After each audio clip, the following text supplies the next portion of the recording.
Ayat yang memprediksikan dan mewartakan bahwa yang akan berkuasa di akhir zaman adalah orang-orang saleh di muka bumi, adalah ayat yang berbicara tentang kekuasaan orang-orang yang tertindas.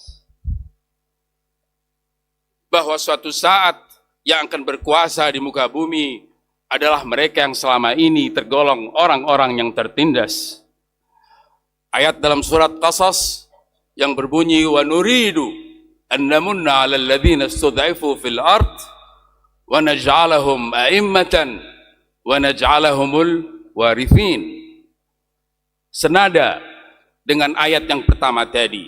Kalau ayat yang pertama berbicara tentang orang-orang saleh yang akan mewarisi bumi, ayat surat Qasas bercerita tentang orang-orang yang tertindas, bahwa suatu saat Allah akan menjadikan mereka sebagai pewaris dan pemimpin di muka bumi. Ayat ini hadir di sela-sela percakapan antara Nabi Allah Musa ala nabiyina wa alihi wa alaihi salam dan Fir'aun.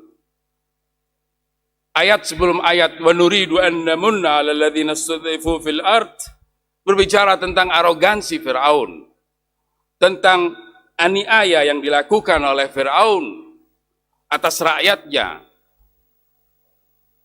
Dan Allah melalui lisan Musa alaihissalam memberikan janji bahwasanya situasi seperti ini tidak akan berlangsung selamanya.